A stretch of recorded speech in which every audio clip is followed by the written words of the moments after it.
Good evening and welcome to the last webinar for the year. And my name is Daniel Ang, and the time right now is 8 o'clock Singapore time. And of course, today is 2 days before Christmas. And definitely we will be looking out for how the market is going to end the year. This week, I think we get some kind of clue. Somewhere in the middle of the week, the market actually flipped, and this could set a tone going in for the rest of the week itself and the rest of the year. So let's get started. And I choose the title, The Year in Review for 2024, as we are getting ready for 2025. I think 2025 is going to be even more volatile than this year. And of course, there's going to be a lot of trading opportunity. Okay. Now, before we go into the content itself, I want to acknowledge IronFX for sponsoring my events, and they have been steadfast in supporting me and my other activity. And IronFX, as you guys know by now, has operation in over 180 countries, and they are a major player. And they have been very supportive of my activity. So I just want to acknowledge that. Then, of course, the disclaimer as usual, this presentation is not an offer to buy or sell any kind of securities, be it FX or CFD, and must not be construed as investment advice. And the trading of any kind of margin products will carry risk. To understand your own risk tolerance before you attempt to trade any kind of margin products. And I'll be sharing with you my views on the various markets, and just to understand that those are my views and have nothing to do with the sponsor. And this presentation, the content of which has not been vetted by any regulatory body. Now, with that out of the way, let's get started. Now, what I'm going to do this week is a little bit different. I'm going to do a summation of all the major economic data from the United States, and to give us a sense of where the US as an economy is heading. Okay. Now, first off, we want to see the performance. Okay, we talk about the GDP. The latest GDP update was actually this week itself, or at midweek. We have the GDP revised from 2.8% for Q3 to 3.1%, which put that at the best performance for 2024 so far. And overall, we can see that since 2022, the US economy has been performing not too bad, okay, compared to what's really happening to the rest of the G7. Uh, at any rate, US is a very mature economy. To be able to achieve 3% is definitely well done. And we want to see if that is going to be able to sustain going into 2025 with a new president on January the 20th. So I think all eyes will be on the inauguration on January 20th, because as things stands right now, Biden is winding down his presidency, so do not expect too much from him. But this year has been very, very unusual on the politics sides, on the geopolitics sides. Biden, although he is going to hand over the power to the incoming Donald Trump, he does not seem to be slowing down. A lot of things is happening, especially in the geopolitical space, and not sure whether that will negatively impact Donald Trump or crimp his policies going forward. But again, when we talk about economics, a GDP of 3.1% for Q3 is definitely something to cheer. However, this came a little bit late because it came one day after the market actually sold off quite aggressively after the Fed cut interest rate, which was largely expected. It was that comment after the rate cut that the market was spooked. Okay, we will talk a bit about that later on. Okay, so we have when we look into the overall health of the US economy, we also must look at both the two major sectors, which is manufacturing and services. Now here we have the PMIs, in particularly the services and the manufacturing PMI. Both are indicated with two different colors. The services is in red and the manufacturing is in blue. Now we can see that there is a dividing line, which is the red dotted line across the screen, and the 50 is always a dividing line between contraction and expansion.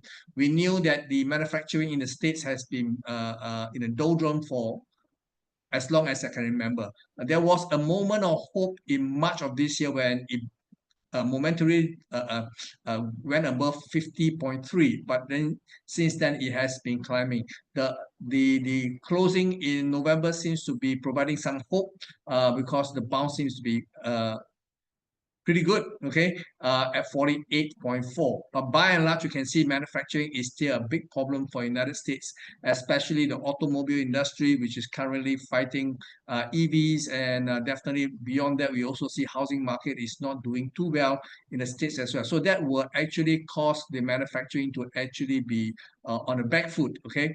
And of course, Donald Trump's tariff policy may negatively impact the US economy going forward. So in the meantime, at least in the near term, we are not expecting to see manufacturing picking up steam, okay? Because if he's successful in scaring his trading partner to set up shops in the United States to avoid paying punitive tariff, that will take time, okay? So in the near term, at least for the first year of 2025, during his first year of his second term, do not expect manufacturing to pick up in any meaningful way. Now, what is of more concern is the dip in the services PMI. You can see that for the month of November, it actually dipped quite sharply. Okay, there was two periods this year in which the services PMI actually was in contraction zone, and that was in April and June of this year. You can see that the market has been, the sector has been in contraction zone below 50, but it has since rebound very, very strongly until November number came out at 52.1. So that will be a concern.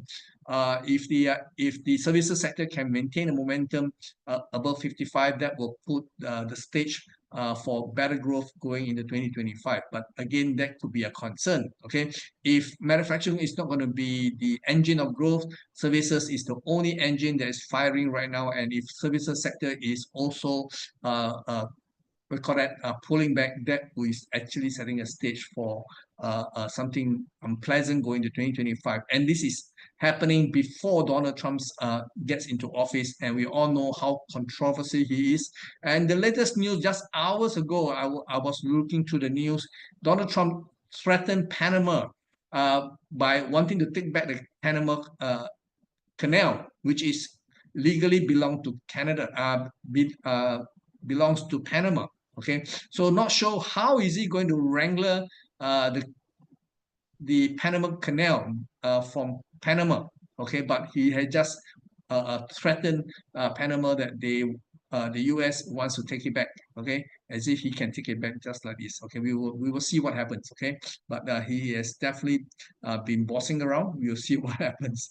Now, in the retail sales, as far as the GDP is concerned, you can see GDP for Q3 is at 3.1%. Usually, that should be supported by corresponding strength in the retail sales, but we are not seeing that. You can see that retail sales has basically, although it has been above the zero line, but it is barely above the zero line.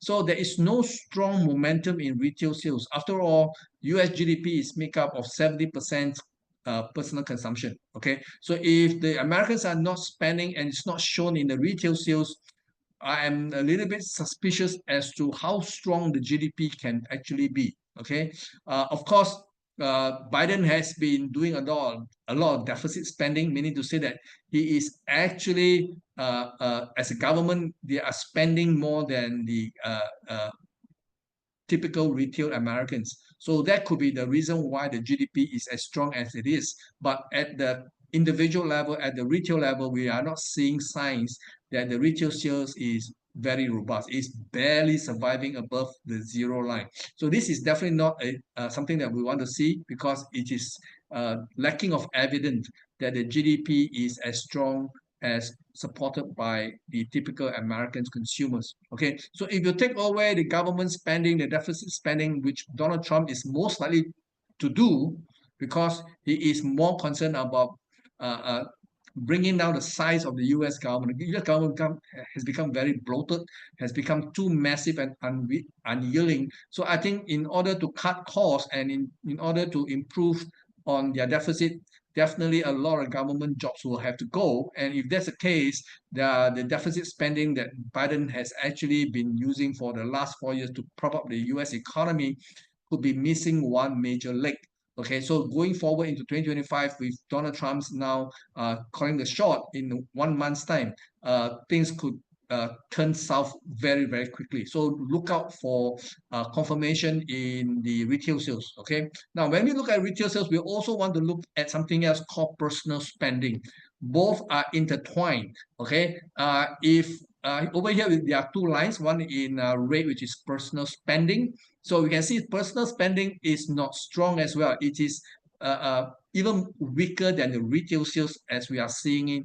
And this is definitely not a good basis to say that the US economy is doing well. And again, I have my suspicion as to how the GDP numbers can be so strong. Okay, it's definitely not due to personal spending, not due to retail sales. So okay, the heading here is a bit weird. Okay, actually I want to put retail sales versus personal spending. Okay, so here my error here. So but basically you can see from this chart, personal spending is not the one supporting the US economy, and definitely it is not retail sales. So with this in mind, just be aware that the very good performance of the GDP is not reflective of what's really happening on the ground. Okay, now in order to be able to spend, okay, the average American needs to have higher spending power. Okay, here we see that the average hourly earnings has been falling for a good part of this year, only managed to rebound in the last 4 5 months from a low of 3.6%. So yeah, situation has improved somewhat, but whether the extra income that they are managed, the American workers are able to command, is it enough to beat inflation? Because inflation, although has been coming down, it is not uniform. It is more elevated in food, in terms of housing and shelter. So those are the things that you cannot avoid paying for. So the typical Americans are still feeling very high prices. So with the average hourly earning having bounced off the low so far this year, is it going to be enough to offset the increase in prices in food and shelter? Again, we will have to watch how this thing pans out. But I think it is a foregone conclusion because if Americans are spending, we should be able to see it reflected in the retail sales and personal spending, which we are not. Okay. And here we have the inflation story. Overall, we can see both lines, whether you are looking at from the personal consumption expenditure, which is the Fed favorite inflation gauge, or the CPI, which is the consumer price index. Both are trending lower, but of the last 3 to 4 months, we can see it has stopped falling, and in fact, it is rebounding. So this is the worry that we are going into 2025, that inflation is not going down any further, and there is that risk that inflation may actually go higher. And that is also one of the reasons why the Fed chairman has been very cautious in messaging to the markets that they do not expect more cut. Now, remember in September of this year, on September 18, the Fed actually pivot by cutting interest rate from 5.5% to 5%. And at that time, during that meeting in September, in the FOMC meeting, the dot plot was actually calling for 4 rate cuts in 2025. Now, that has been drastically cut down to 2 rate cuts going into 2025, if any. Okay, so the market right now believe there may not be any rate cuts going into 2025. In fact, we may be seeing a reversal in the interest rate cut from a cut to maybe to a hike.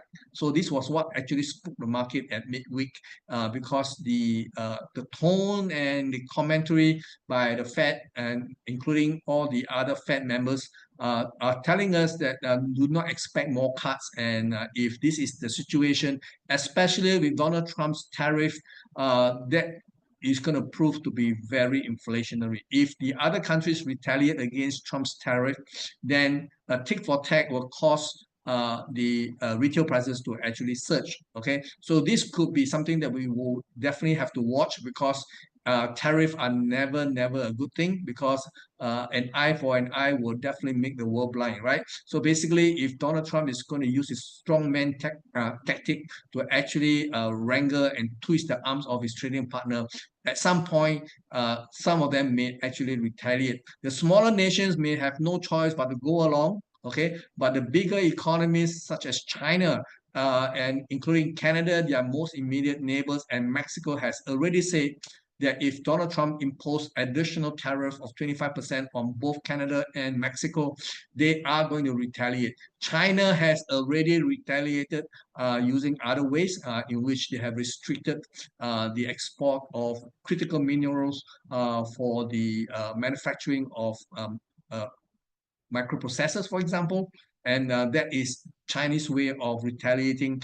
They obviously will not be able to fight the Americans tariff for tariff, because at the end of the day, they don't buy a lot of stuff from America. They used to buy a lot of agricultural products, but even that has been stopped. China has actually stopped importing grains from United States. They have started to source their grains from Brazil, from Russia. So China do not have a lot to retaliate in that sense because they don't import a lot of stuff from America, whereas the Chinese do export quite a significant part of their productions to the United States, although that has also been reduced. But again, uh, China will have to find other ways to sell their stuff. Okay, maybe to the emerging markets, especially in the global south. Okay, so I think at some point in time, if the Americans don't buy, then China will have to find another market. That may also cause the other nations to also try to work among themselves and maybe reduce their exposure to the United States. So net, I think the world will realize that selling to America is so troublesome and is always under the threat of sanctions and tariff. They may decide to reduce their export to the United States and trade more among themselves. And this will definitely will not be able to achieve the goal that Donald Trump is trying to achieve by threatening to impose higher tariff. I think at the end of the day, he's trying to encourage foreign companies to set up shops within the United States to actually avoid paying tariff. By doing so, he will hopefully achieve his reshoring of manufacturing. So we will have to see, but I think it's going to be difficult because the cost structure in America is relatively high and the workers are quite militant. The unions is very, very strong. So for some manufacturing, there is no way it will go back to America, and America still do need a lot of stuff from the rest of the world. So again, who will pay for the price? I think the consumer will pay for the price. Okay, so this is the situation we are in right now. And when we look at the inflation story, don't forget to also watch out the PPI. Now, the PPI is inflation at the wholesale level. Okay, and this is a leading indicator rather than the CPI or the PCE. Okay, so the PPI is definitely a leading indicator because in order to go into production, whether for products or services, they will need input costs. And if the input cost goes up, eventually it will show up in the CPI numbers. Okay, so we can see that the PPI has been rising, although it was interrupted somewhere in the middle of the year with a dip. But by and large, you can see that the whole of this year, the price paid at the wholesale level has been climbing. As of November of this year, it is at the highest since March of 2023. So this is definitely not a good sign, and it's definitely confirming what I have been talking about, that to expect higher inflation. So what we may actually see, if it is only inflation, the Federal Reserve can deal with it by hiking interest rates. Okay. However, that will be complicated if the economy slow down. So there is a very real risk with Donald Trump's tariff policies. We may actually see elevated prices, which is what we are seeing in the PPI numbers, and that could be accompanied by something even worse, which is slowdown in economic activity, especially if he starts to tighten the belt by cutting government jobs, for example, and that will definitely cause the unemployment rate to surge, and that will also put a lot of Americans out in the street looking for a job. Okay, so that in combination will slow down the economy. So what I'm talking about here is that fear of stagflation. Stagflation is a phenomenon whereby prices are high and economic activity has been non-existent.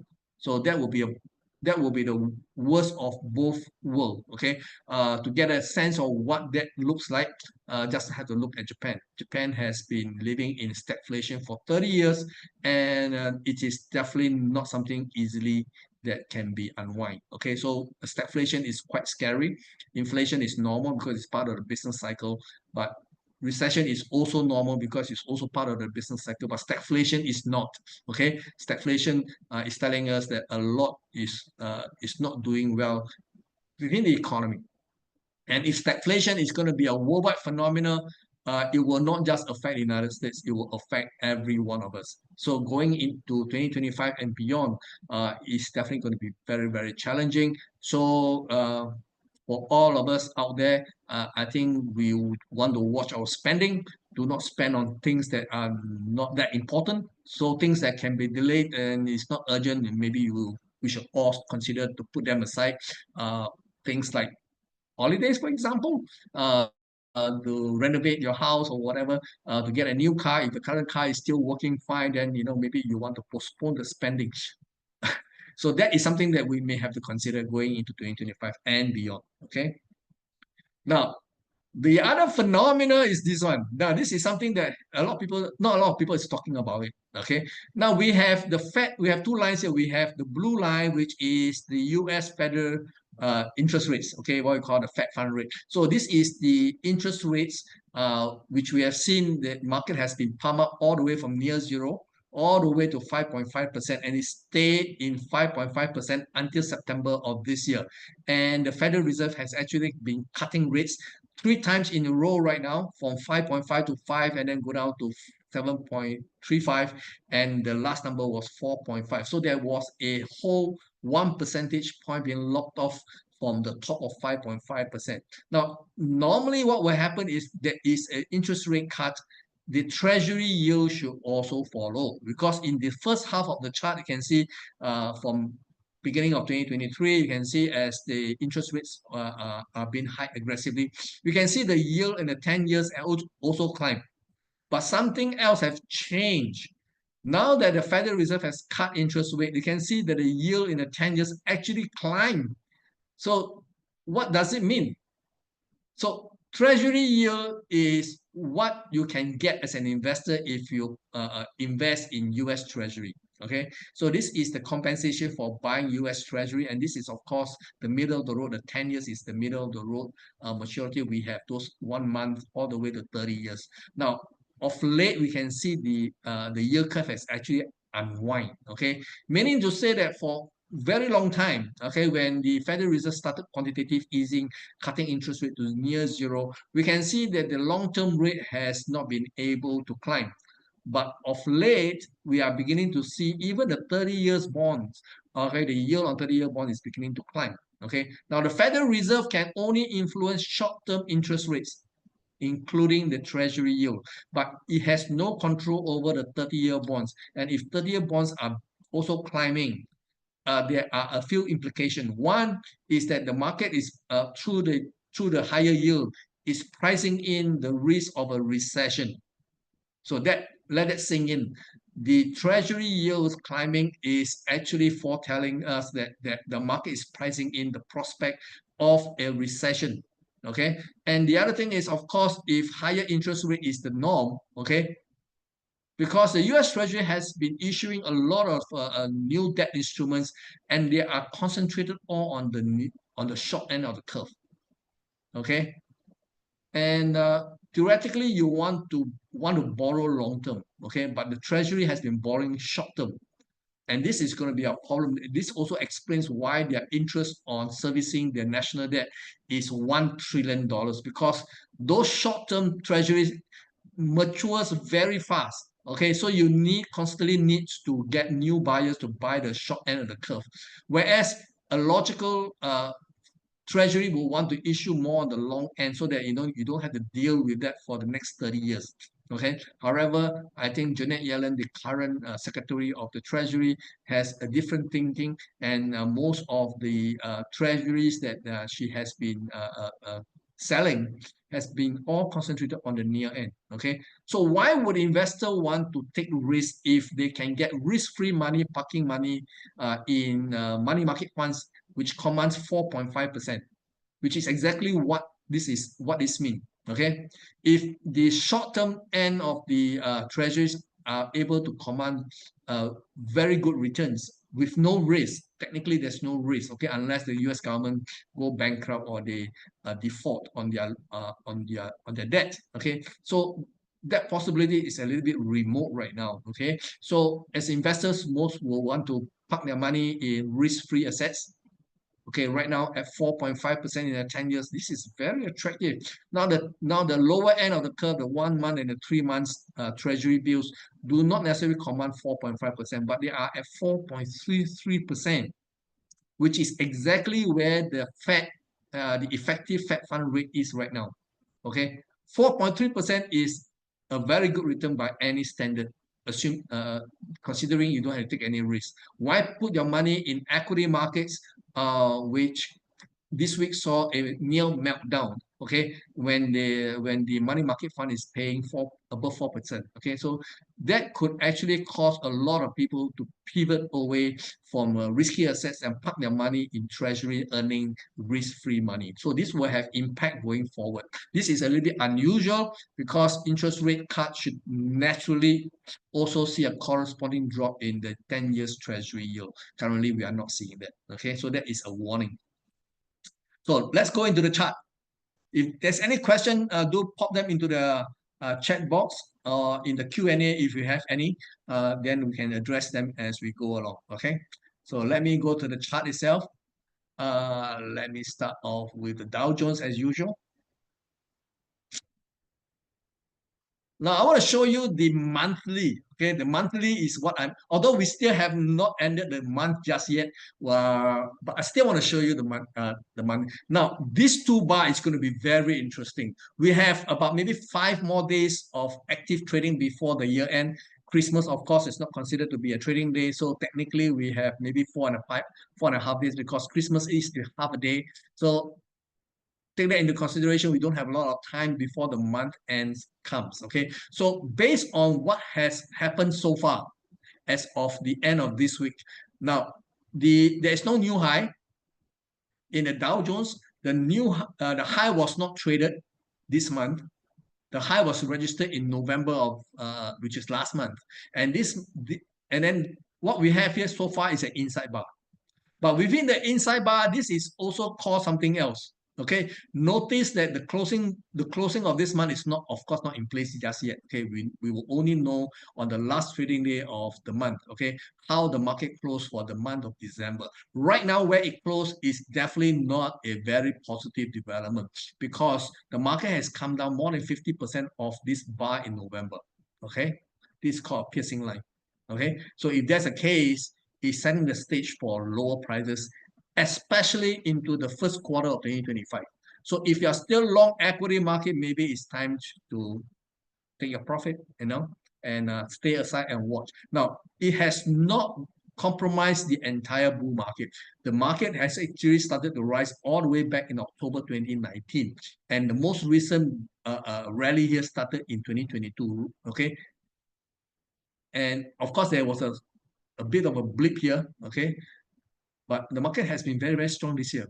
Okay, so that means the overall the longer term outlook remains very positive for equity markets. Just that whether it is a wise thing to go in and buy the dip now. Okay, I personally is not in favor of doing that. So you'll want to watch how this thing actually pans out before the end of the year.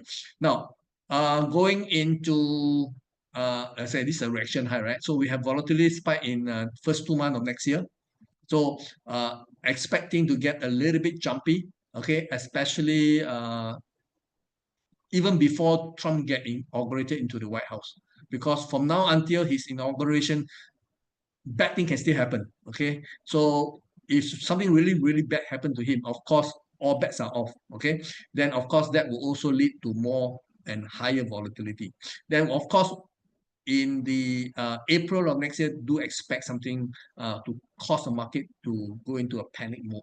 Okay, so we don't know what will be the catalyst, but it does suggest that we possibly will be looking at heightened volatility going into 2025.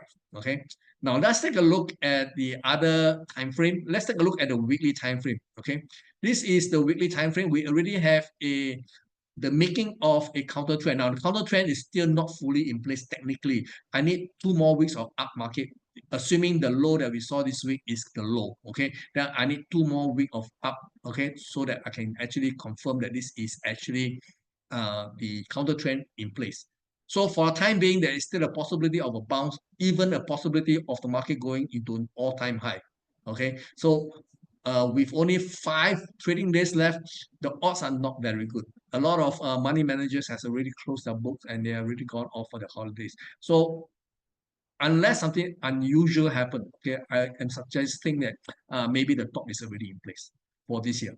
Okay, so whether there will be a new high next year, I do not know, but I think there is a high possibility the bull market is not over by any means. Okay, so over a longer term period, I think it's still good to go into equity markets. But for now, after this week's scare, I think the sentiment has been more or less damaged. No new player will dare to go in to buy the dip right now. Okay, at least not yet. Okay, so in the daily time frame, where's my daily? Okay, my daily time frame. Daily time frame obviously has already matured into a counter trend. Okay, so the market has been falling. This is quite amazing. Okay, 1, 2, 3, 4, 5, 6, 7, 8, 10 days. 10 days in the Dow. Now, I read somewhere that the Dow Jones has not consecutively declined 10 days in a row since 1974. That's 50 years ago. This phenomena of the Dow Jones declining for 10 straight days, 10 straight trading days, has never happened for the last 50 years. And the fact that it happened now, okay, is definitely something that we want to be a little bit more concerned with. Okay, that means to say that the smart money is definitely pulling up. Okay, so do watch out for development in Dow Jones. Now, of course, the other major equity index do behave a little bit different. Okay, but by and large, you can see that the Dow, being the barometer of money managers, has been coming down for 2 solid weeks. Okay, and we're only getting a bit of a rebound on the last trading day of this week. On Friday, there was a bit of a bounce. Of course, that is supported by the PCE number, which came in lower than expected and not necessary. If you look at the month on month, yeah, it is actually still climbing. Okay, but on the year-over-year basis, it has stopped climbing, but it's flat. Okay, and then of course we have the revised Q3 GDP number that shows improvement from the previous estimate of 2.8%, currently at 3.1%. So that actually caused the market to bounce off a little bit, but I think this is most likely a dead cat bounce. Okay, so now I want to go on to the other equity index, which is the S&P 500. Again, the structures do look a little bit different. Now, this is the monthly time frame. You can see the market has been very strong. Okay, now the decline in the index here is not as severe as the one that we saw in the Dow Jones. Dow Jones did not have a new high in December. However, the new high is actually seen in the S&P 500. So this is having a little bit of a different outlook. We can see on the month-on-month basis, although the month is not over yet, we still have about 1 week to go. The decline so far that we saw in the S&P 500 is not as severe. It is not even at the 50% mark of the November rise. Okay, so on balance, it does appear that the S&P 500 is a little bit more robust. Okay, that means that it is not impossible for the S&P to actually take on to a new high in the last dying week of the year. Okay, so anything can happen. Okay, in the S&P 500. So this is also my concern because S&P 500 is mostly retail investor. Are the retail investors joining the game a little bit too late or getting a little bit more euphoric compared to the money managers that we track using the Dow Jones? Okay, so the S&P 500 may look not as weak as the Dow Jones, but it is definitely something to concern because the retail investors are not necessarily very concerned with the elevated prices. Okay, so let's take a look at the weekly time frame. So this is the weekly time frame. 2 weeks in a row, we do not have new high now. The high was actually traded at the beginning of the month itself, and the market has been coming off. So again, it is not drastic. Okay, if we see a pin bar at the top, then of course that will be a that will be a major concern. Okay, so it's going to be interesting to see how this coming week is going to end. If it's going to end with something like a reversal pattern, obviously that will increase the risk. Okay, even on the weekly time frame, there is no counter trend yet.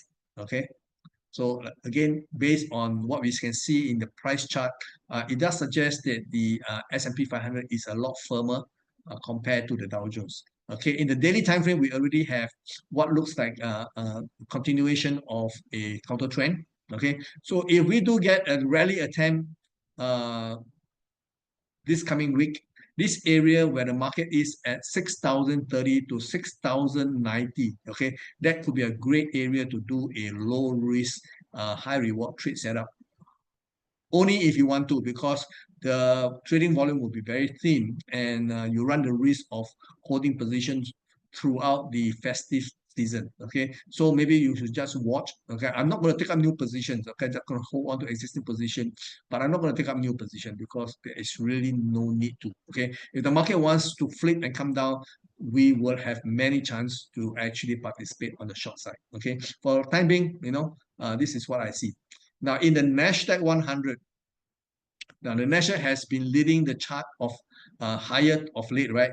We also see something that is also of concern, okay? We see that this is a pin bar and the month is not over yet. Now, however, if the month closes below the opening of December, that will put this entire bar into a wholly different situation. That will mean there's a major reversal bar on a monthly time frame, and that will be significant. So we will have to watch the closing of December. Okay, if December in the national end up to be a pin bar, meaning to say the closing price in December is below the opening price in December, that will create a classical reversal pattern. Okay, and that will be our cue to go in to sell short or to at least exit our long position. Okay, so do watch out because these 2 years we have seen the euphoria, okay, created by AI, and of course now we are talking about you know all these concentration on tech stocks. Okay, so this could be something that we want to watch. Again, this is no confirmation just yet because the month is not over yet. However, we can take a look at the weekly to see if perhaps we can see an early sign. So far, it's not conclusive, nothing. Okay, but this is an outside bar. Take these two bar into consideration. Okay, this is what we call a bearish engulfing bar. Okay, we have a high, a low that is wider than the preceding bar. Okay, this is a classical two-bar reversal pattern. Again, it may not mean anything. Okay, but if it does, then I think it will favor the downside more than the upside. Okay, because this is a classical reversal pattern, two candle bar pattern. So all this being said, I think for those who are still long, you definitely want to be a lot more observant. Okay. So with that out of the way, let's take a look across the Atlantic. Let's take a look at the FTSE 100. Again, we will start looking at the monthly.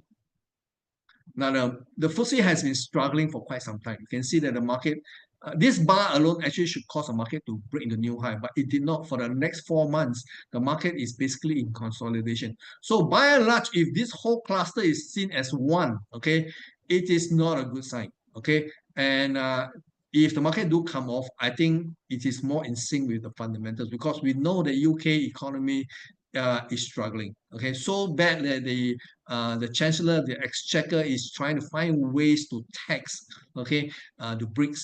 So this is definitely something that we want to look at because I do not believe we're going to see a major meltdown just yet. But if it does happen, I have always maintained that possibly the way where to look will be outside of America. Okay, this is definitely something that we want to consider. If the market close weak, okay, by the end of this month, especially below the low of 7,009, that could set the stage for lower prices into the beginning of 2025. Okay, this is basically on the weekly time, on the monthly time frame. On the weekly, we see that this week has been a terrible week, okay? But it is not something that we are not seeing. But based on closing price alone, look at the closing price. Now, maybe I can show you better in the line chart. The line chart is the wrong color. Okay, maybe I'll change the color for the line chart. Just to show you what it looks like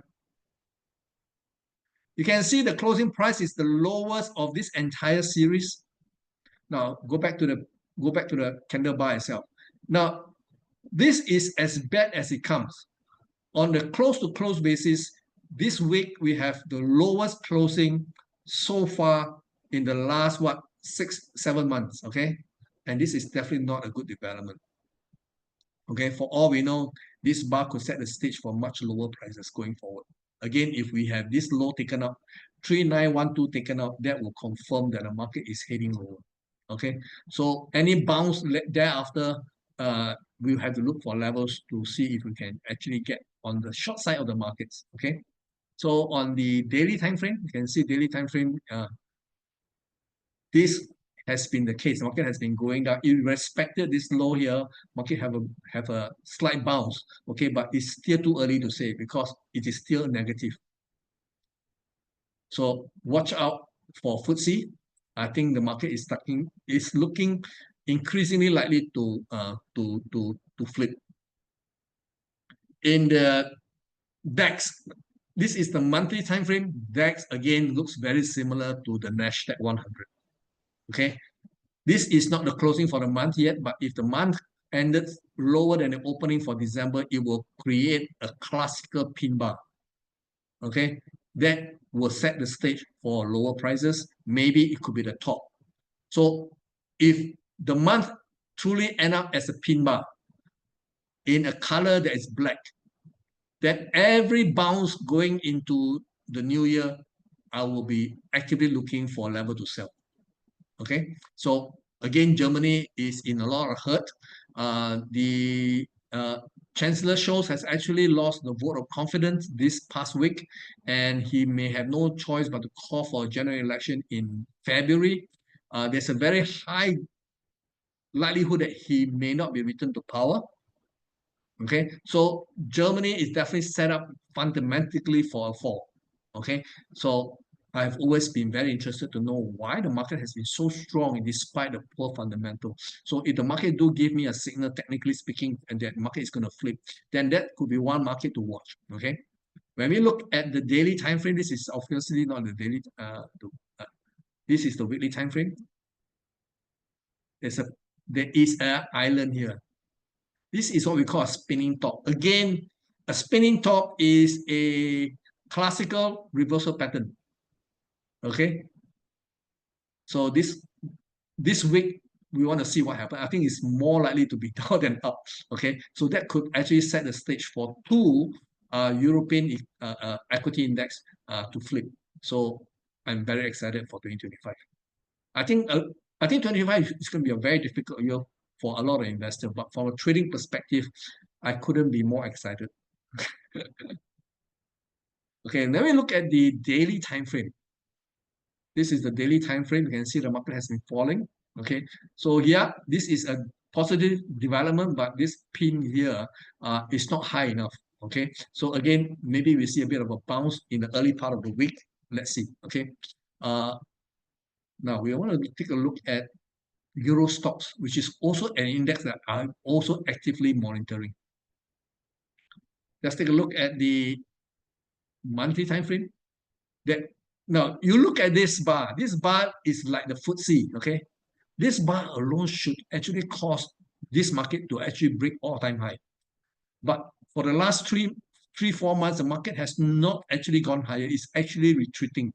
So from this structure alone, it is problematic for me because usually this bar is a very bullish development. Okay, but again, there's no clue as so far as clear cut as what we see in, let's say, the DAX, okay, or even the FTSE. But I think they should also mimic each other. Okay, let's take a look at the weekly. Weekly is not showing any sign just yet, but there's also a spinning top here. Okay, this is a spinning top here, but again, it is not particularly bearish just yet. Now notice that this bar, if you combine these two bar, okay, and you measure it against this bar, okay, which is the October, no, not October, 3 weeks ago at the beginning of the month, okay, this bar, okay, if the market closed right now, where it closes right now is already below the midpoint, the 50% of this entire rise. Okay, and that is typically seen to be bearish. Okay, so here we also have Euro stock on a weekly time frame suggesting that there are bearish setup implication here. Okay, and let's take a look at the daily. Daily is again trying very hard to hold on the line. Okay, we can see that the market actually been going down and then managed to pull back, but you can see the closing is even below the Thursday's closing. Okay, so it's definitely not a very strong development. So by and large, when we look at the major equity markets on both sides of the Atlantic, it does suggest that something a little bit weaker. Okay. Now let's take a look at Asia. When we look at Asia, obviously we have to look at the Nikkei 225. Okay, the monthly. Now the Nikkei has not been going higher for 4 months in a row. The market has been struggling. Okay, so if this bar here ends in a different color below the opening for the month of December, then across a lot of equity index, we are beginning to see pin bars, possibly on a monthly time frame.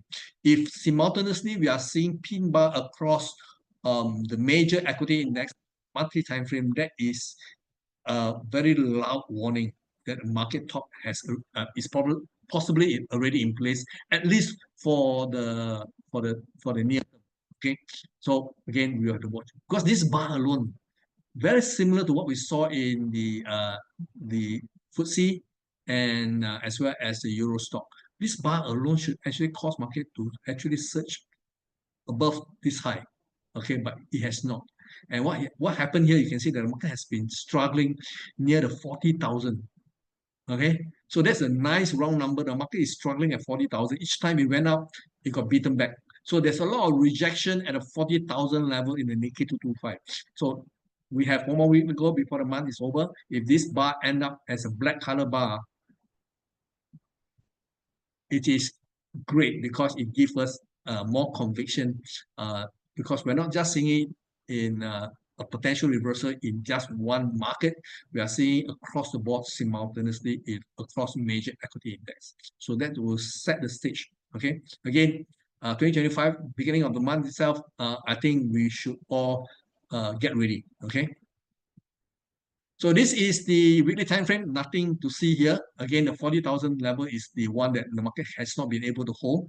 Okay, it tried many times, did not quite make it. Okay, now going forward, we knew that this week the Bank of Japan decided to hold interest rate unchanged. However, they are very concerned about the yen movement. The dollar yen has been going higher.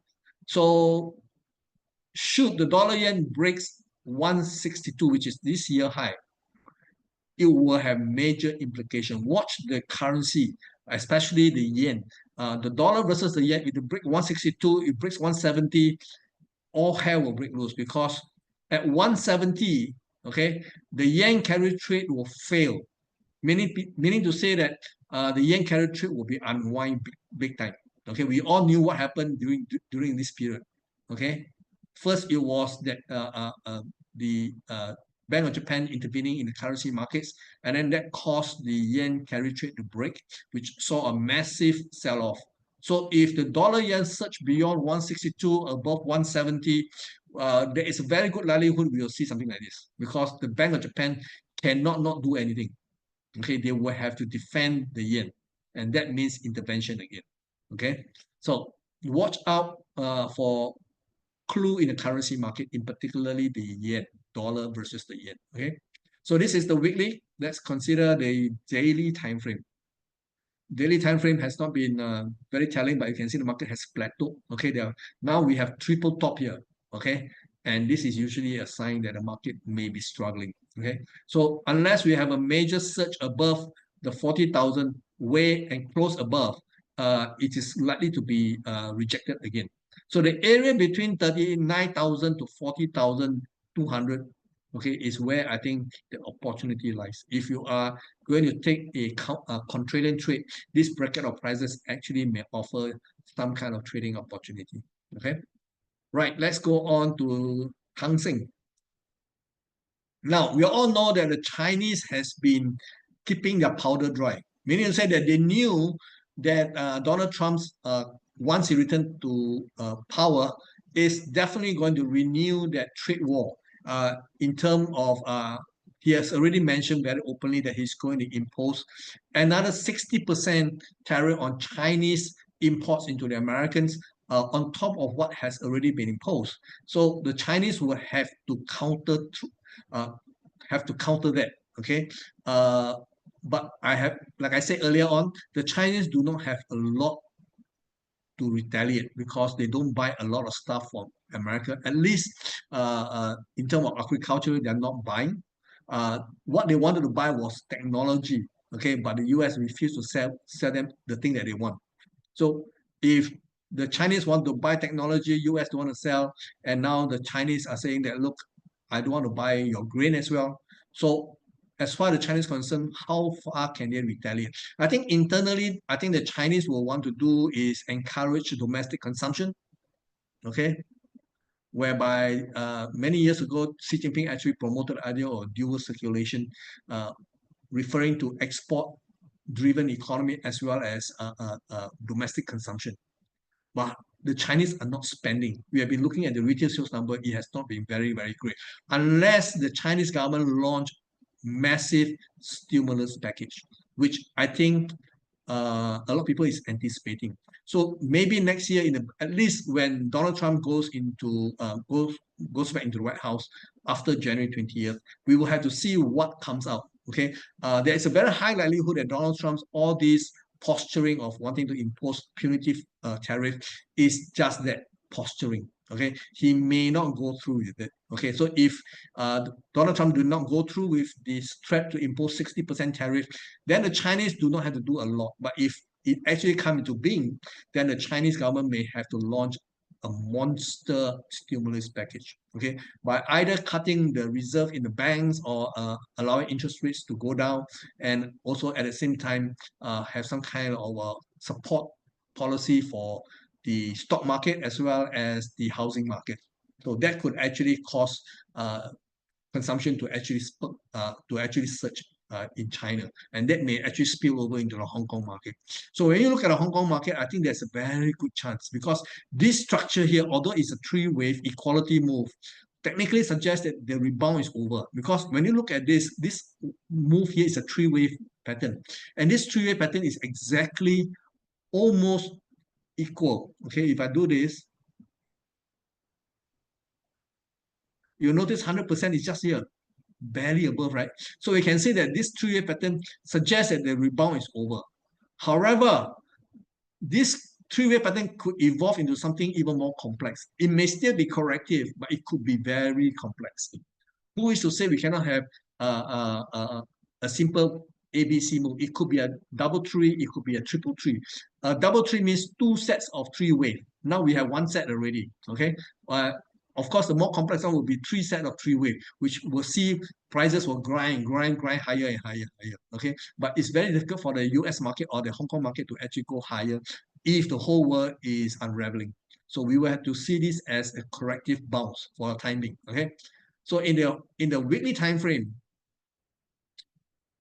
where am I? So this is a weekly time frame. We can see that the market has lost back half of its most recent gain. Okay, so 23,264 seems to be quite a difficult level for the market to break. On a close-to-close basis, this is about the highest it ever closed, 22,621. Okay, so since then the market has not closed as high on the weekly time frame.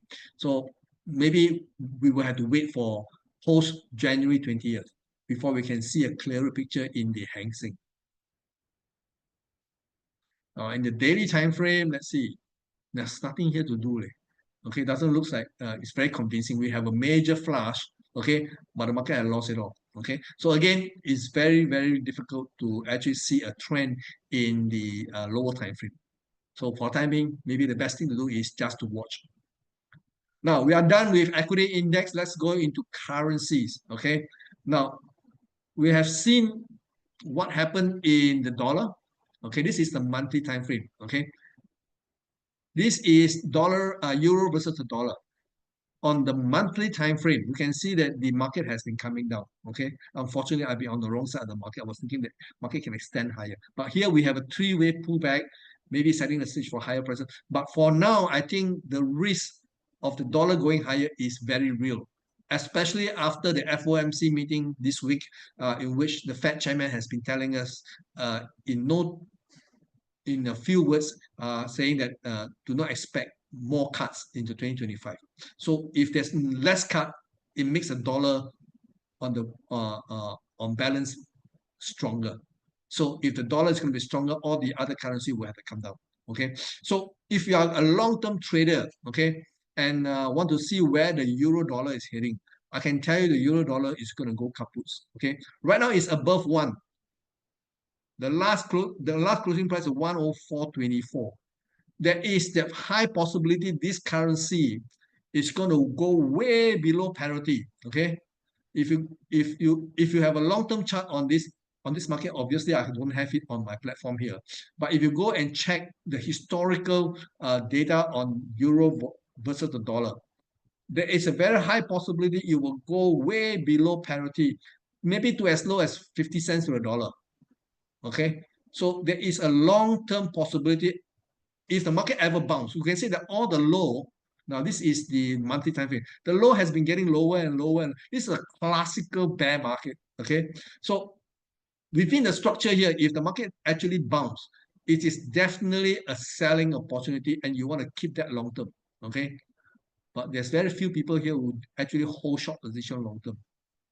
Okay, but if it's a positive, let's say swap, okay, meaning to say if you sell euro, you get some kind of interest relative to holding dollars, then obviously it makes sense because this may actually see the euro dollar going way below parity. Okay, and over time we could be seeing the end of this currency. It could simply disappear altogether.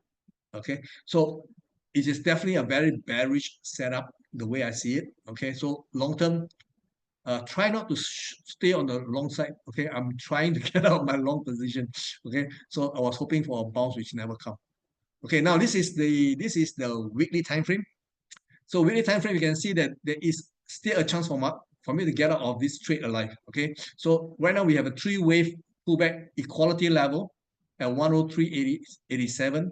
We have a low at 103.24 market bounce. So hopefully, maybe in the last week of the month itself, the market do a bit of a bounce.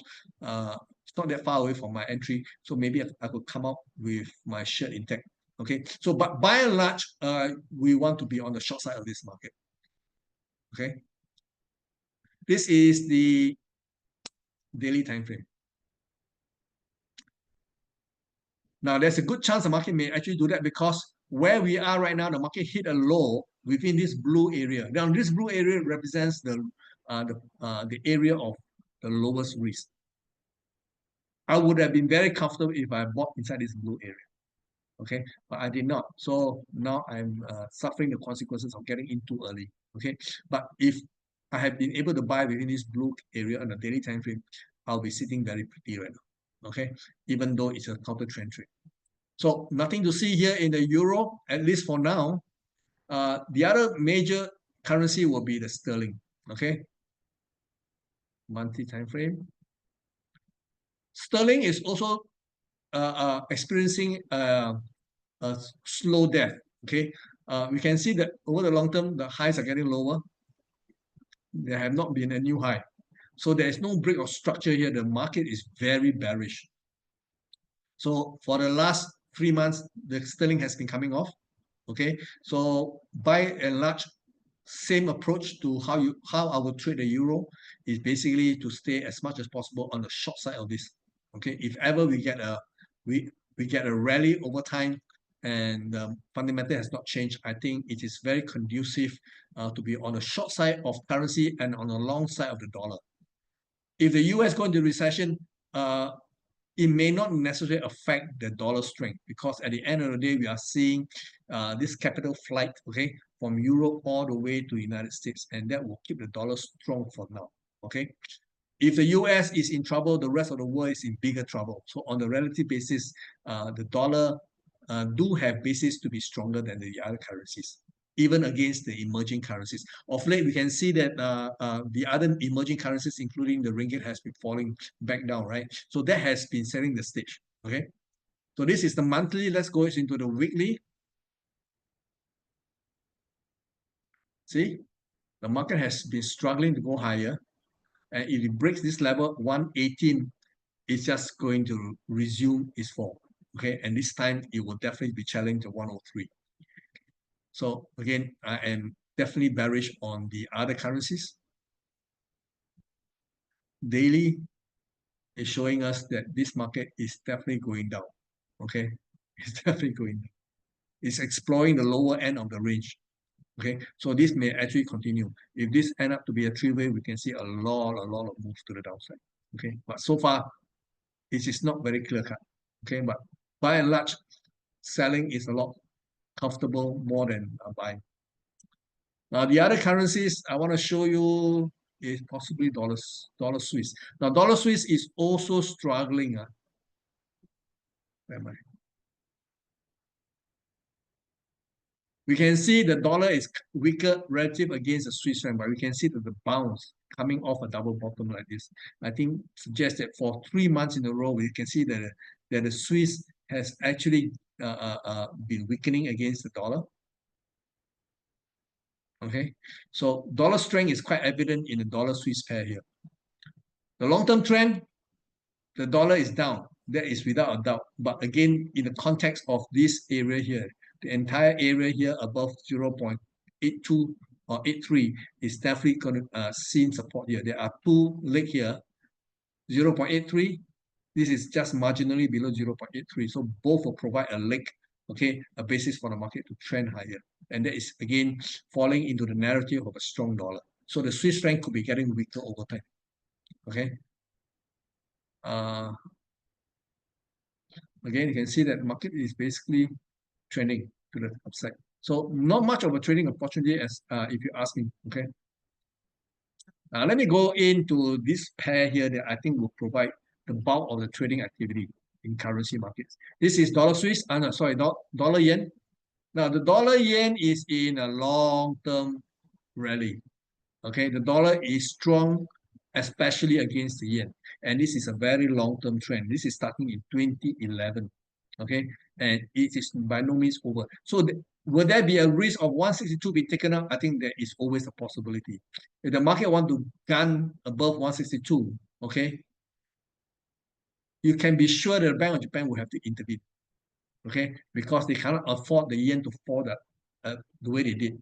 The economy is not doing well, and if they had to pay more for imports like crude oil, okay, a weaker currency is definitely very damaging to the economy.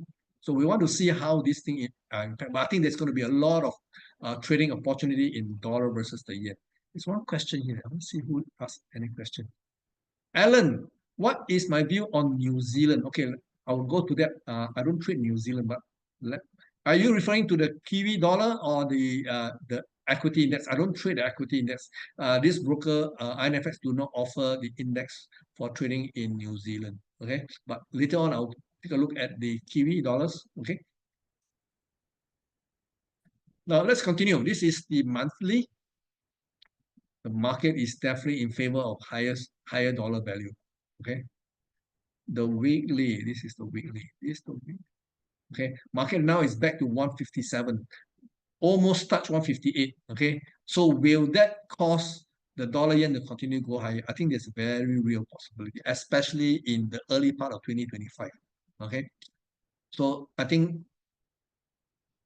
we can expect some kind of firework in dollar yen pair rather than in the other currency pairs. Okay, but if I get a chance to do the other currency pair, especially the euro or the sterling, I'm definitely more keen to look to be selling the currencies rather than buying the dollar. I mean, selling the dollar.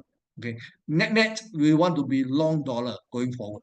Okay, despite all the things that we have seen so far, I think the end of the day, as far as the currency market is concerned, the dollar is still the kingpin. Okay.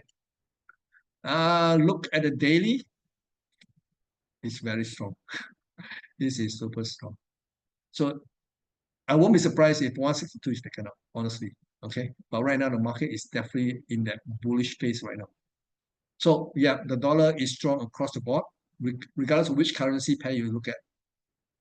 Okay, Kiwi dollars. I have not traded Kiwi for many, many years, but I still do monitor them just to get a sense of where the currencies are going.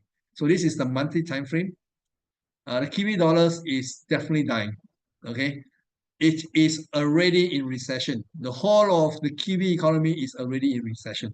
Okay, so this is definitely something that you want to be selling. I think there's a high possibility if we still maintain the strong dollar narrative, all the other currency will have to fall. And I think right now the most vulnerable among the currency is actually the Kiwi dollars. The low here is what? 49 cents. Can the currency go below 49 cents? Never say never. Okay. I would think that technically speaking, there's a good chance if this thing continues to go lower. As it is right now, the closing price so far this week, okay, is already among the lowest it ever closed. The only exception is here, September of 2022. Okay. So if the market goes below the closing price of September 2022, which is 0.56, I think the market is going to sell off uh, on the start of 2025. Okay, so definitely Kiwi is looking very vulnerable right now. But we need to sell only on a bounce. Right now, I don't like selling as the market is going down. Okay, I always look for some kind of bounce. Right now, there's no bounce. Okay, right now the market is in that critical area. This is the area where I call the very deep retracement. If the market can hold, it got to hold within this area. If it closes below this level, 0.55, okay, it's all over.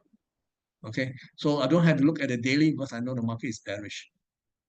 Now, the other markets that you also want to consider, which is very much similar to the Kiwi, is the Aussie. The Aussie is definitely also dying. Okay, this is the monthly time frame. You can see all the highs are getting lower and lower and lower. Okay, on the close to close basis, this is about the lowest it ever closed. Now, this is the lowest it ever closed. Here was in March of 2020. Okay, and the low was 61 cents. Where we are today, 62.5 cents. Doesn't take a lot. Okay, the market goes below this closing here. It set the stage for the market to break the 55 cents. So again, all very bearish. All right, I'm going to talk about commodities now. Okay, there's another question here. Let me see what is that. Jim, may I know what is causing the recession in New Zealand? The economy has collapsed. Because you see, the Kiwi economy is depending a lot on agriculture, okay, especially the dairy products. Okay, Chinese economy is slowing down. Uh, Demographically, the Chinese are not reproducing. At least from the statistic, we can see that the those born after 1980, they are not interested to start a family. So the demand for dairy products, okay, has already gone down. So this is going to be a long-term trend, okay. And of course, New Zealand also export other stuff like timber, okay. But it is unless the global economy is booming, okay, which is not, then obviously demand for all other products will also go down, okay. Australia is seeing the same thing. Australia depends a lot on selling minerals like iron ore and uranium and whatever you can think of. Okay, there's no demand because China used to be the biggest buyer of all their products. Okay, now the trade relationship between Australia and New Zealand, between Australia and China has actually improved a lot under the current administration.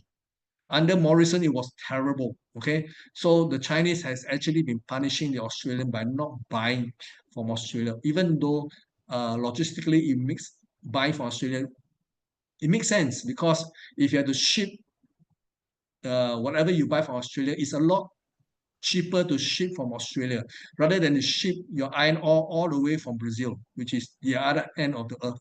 Okay, so but the Chinese, it had to send a message. Okay, so I think during the Morrison year, the policy against China has actually resulted in the Chinese retaliating against them, and that has caused long-term damage. For 30 over years, Australia has never experienced recession. And what happened over the last 30 years? China boom. Okay. So when you quarrel with your biggest buyer of your product, I do not know what is going through their brain. Okay. Something is not right.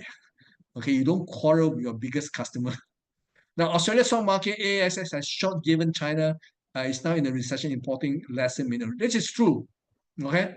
The Chinese economy is not exactly booming. Okay. So they will have less needs for minerals. So obviously that is going to be negatively impact. Now, Australia during Morrison year has also restrict uh, the uh, uh, the uh, the number of foreign students, especially from China. So now they all blame it on the high property prices on Chinese student buying the property, right? So now the students are not coming. So right now they have another side of the same problem.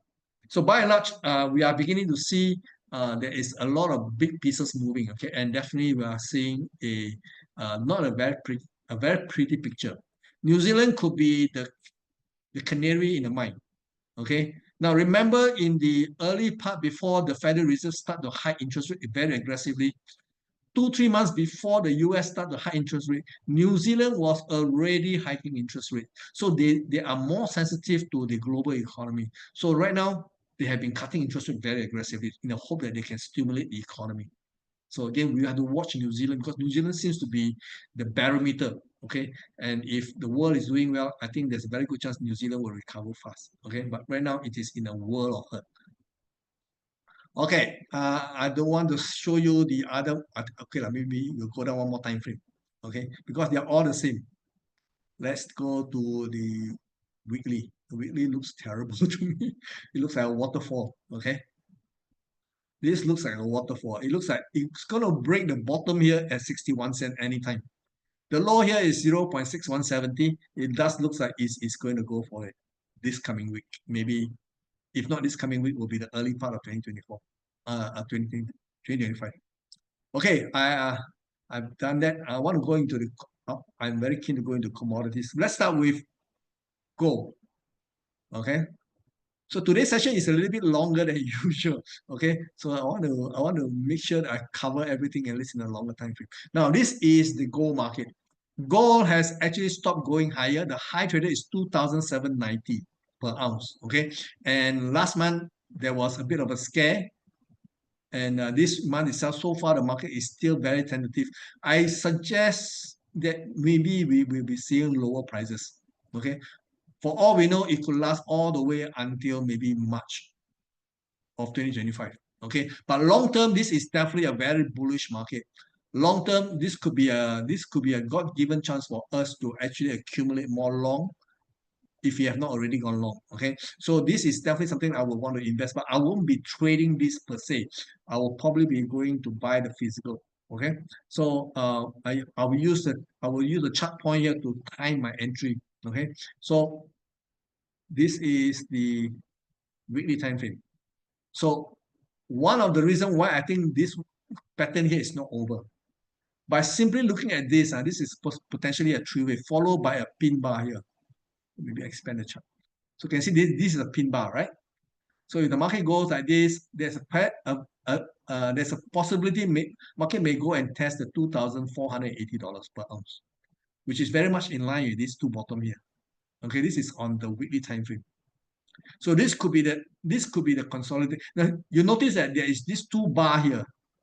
This is what we call a flush. Okay, a flush is where the market has a very strong momentum on one side. Okay, and in between these two very long bullish bar here, we have three bars here that is showing us accumulation. So there is definitely a lot of buyer here before the market took off.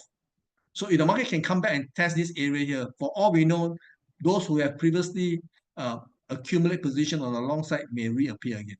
So that will also coincide with the three-wave corrective pattern. Equality is somewhere between 2,472 to 2,482. So I think no need to split hair. If the market goes into this bracket of prices such as this, I think I could be looking for levels to see if I can get into the market. This is the area.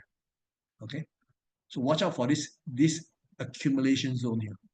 Okay, right. So this is the longer term outlook for gold. I do not want to. No, there's no need to see the lower time frame. Let's go into silver. Silver is a different animal altogether. Now, silver has been underperforming gold this whole year. So far, the rally has been less than ideal because the equality is at 36 cents, $36. The high traded so far is only $34 and 85 cents. So we can see that this pattern is not over yet. There's a very good likelihood that the silver will eventually catch up to gold. So if you miss out buying the gold, maybe you can have a second chance buying silver instead. Okay, so because it tends to move in tandem, right? So although silver has not had new high, so on that basis, silver is currently underperforming. So that could give us some kind of exposure if we miss the bull run in the gold market, at least get some exposure in the silver market. Let's take a look at the weekly. So this is the weekly. We're beginning to see part of a three wave. Maybe further losses can be expected. We can see this. So it is going to be a three-way roughly. We probably will see back $27 or maybe as low as 26 and a half, $26.50, which is very much in line with this bottom over here. Again, this could be where the demand is, this buyer. Remember, see that there's this two flush here, and before that, this is the clue. This is where the accumulation is. When the market come back down again, it find demand and propel it to a year high. Okay, so when the price comes back into this area, which is $26 to 27 and a half somewhere, okay, this could be an area of demand, coincide with the three-way pullback target of $27.20. All right, I think I don't want to go any lower. Let's go and take a look at crude oil. Now, crude oil right now has been struggling. Okay, this is the monthly time frame. I do expect to hold this position for a little bit longer. So I think the big move will come maybe in April. Okay, which I think so far, when I say directional change, the market has been pulling back since 2021. So for the near to medium term, the market is basically coming off. Okay, so if there's going to be a change in direction, obviously is suggesting that it's going to be on the upside. Okay, so maybe we will take a look again in the first quarter of next year. Okay, to see if we can position for a massive a run up in oil prices. And I can think of one catalyst, which is a worsening of the situation in Ukraine or further chaos in the Middle East, or for all we know, something in the Far East. So it's going to be war related, I think. Okay, that will definitely cause oil prices to have a massive move. Okay, so I'm definitely looking at the situation around the world. It's definitely not going to be a very peaceful 2025 if things gets hot and gets really nasty. Energy is where we want to be, not only in precious metal. I think oil is definitely going to be one of those product that I'll be monitoring. Let's see, there's another question here. Yes, Rosabel, I haven't seen it for a while. Can I explain more details on the warning signs on treasury yield? We do not have time for that now because I don't want to go backwards again. Maybe the next session will be on January the 4th. Maybe we'll spend a bit of time to talk about that because from now until then, I think the story will not change. Okay. All right. So I have a bullish bias on energy markets. Okay, you can see that I'm actually long. I actually got, but I want to take a bit of profit out. I want to get out first because I think the real timing to do this will be another 4 more months away. So I don't want to be stuck here forever. So this will be the weekly time frame. Where the market is strategically speaking, you see this is the blue color area. Okay, it's actually very conducive to hold on to long-term long position in oil market. Okay, but that will mean that I have to hold position all the way to below $57. It takes a while. for the market to go below $57. Okay. So will Donald Trump's energy policy cause oil prices to come off? Is still unknown because he wants to increase oil production. He don't believe in the Green New Deal. Okay, he is definitely suggesting that the climate change agenda is not for him. Okay, so he don't believe in EVs. He don't believe in wind energy. So he basically is a legacy player. He wants to be long the fossil fuel. Okay, and he thinks that there is no alternative, at least not now. Okay. Sorry, Rosabel. I will come back to you the next update. Okay, this is my outlook for energy. The other asset class that has been making a lot of wave is the cryptocurrencies. We all know what happened. Cryptocurrency this month had a new high. And this is not a good development. Okay. The high here is 108,000, depending on which platform you want to monitor this. Of course, there's no universal price. But the month is not over yet. But if the month ends anything like this, it's not good. Okay. It's setting the stage for a pullback. Again, if there's going to be a pullback, I think March is going to be where it is. Okay. It could pull back for 2 months, 3 months, and then set a bottom. And we have to look into the chart and see where the bottom is going to be like, where the demand is like to be accumulating. So for now, I think there's a very good chance the high is already in place. Okay.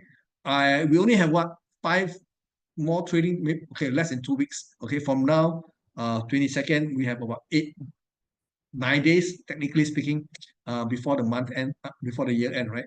So anything could happen, but I think the fact that I'm reading, the outflow in the spot BTC ETF combined is about 900 million. Okay, so this is the largest outflow of capital from ETF since they started.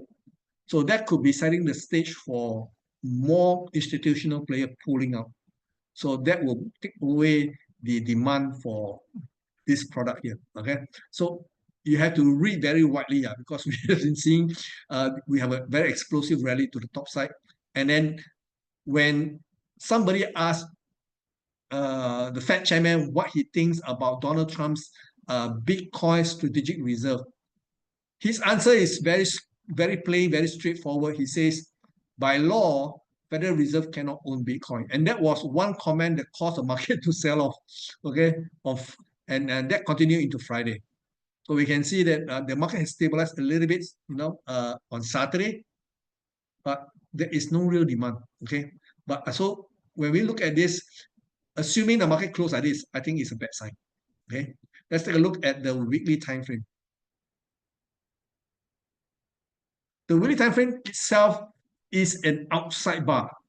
Okay, this is a bearish development because this is a 2-pin reversal pattern. Okay, high of 108,345.6 on this platform. Okay, if the market ends like this, it's definitely setting a stage for a potential reversal, because this is a classical reversal pattern. This is a 2-bar pattern, suggesting that technically speaking, the sentiment is not bullish anymore. Can we see anything else in the daily? Where's my daily?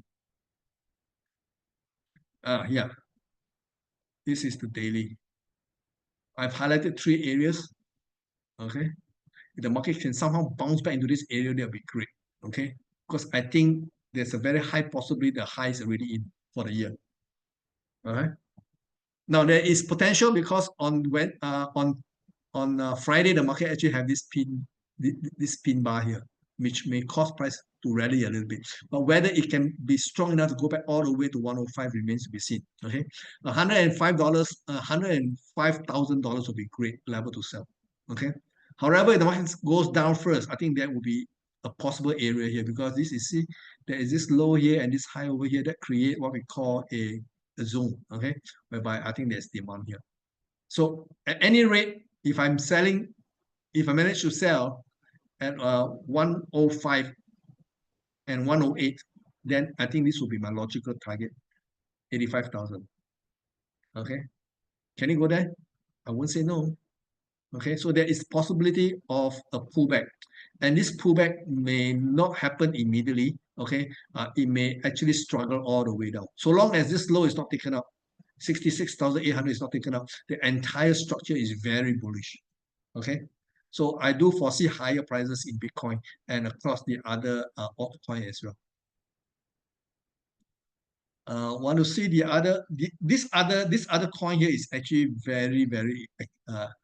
very interesting because I have been watching this Ripple. Ripple now has use case. Okay, we know for a fact that this week they launched a stable coin.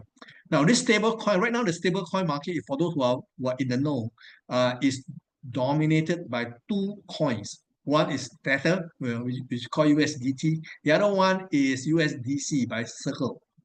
Between the two of them, they control 90% of the stable coin. But I think when Ripple comes in, Ripple will change the ball game in the stablecoin space here because it is the only stable coin that has been approved, more or less been allowed to operate, okay, by the American authorities. Okay, so that is something that we want to watch because there's a lot of things that's going to be launched on their Ripple ledger, which is their platform. Okay, so a lot of international payment system has been settled using Ripple. They are by far the most efficient, the most cost effective.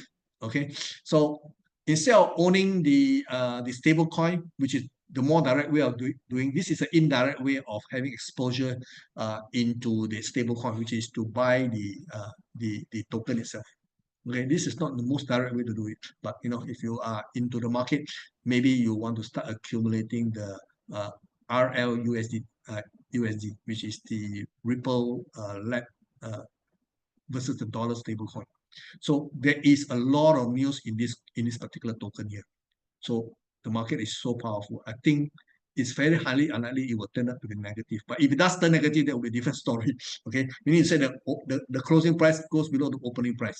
That will be uh, quite a quite a turnaround. But until it does, I think there is a very good chance this market is going to have a lot more exposure, more potential because it has real life usage. Because there are other movements going into tokenization of what I call real world assets, and a lot of this will be using the Ripple ledger. Okay, so watch out for this. As a trading instrument, I think it is something that can be considered. Okay. Right now, the price is not low enough. Okay. Just not low enough. All right. Any other coins that you want to see before I close the session and wish you guys happy holidays? Anonymous, what is the best currency pair for trading in this week? No, you want to take a holiday. The market is going to be very quiet. Please, if you have no position, don't get in during this period of time. Okay. I suggest we all take a break, go and have holidays, and then come and take a look again 2025. Okay, this is not the best time to get into the market. In fact, I would seriously consider if you have a position that you should get up, then you should get up. If you have, like me, I got my euro dollar positions. I want to get up. I have oil position which is very near my entry price. Okay, I want to get up. Okay, I'm not going to go in. All right, guys, thank you very much for the evening, and I will see you guys on January the 4th.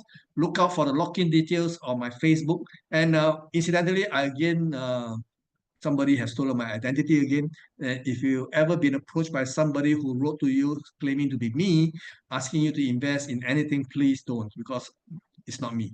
Okay, so I'm going to go out for dinner. All right, guys, thank you very much, and I'll see you, and I wish you all a great year ahead. Bye bye.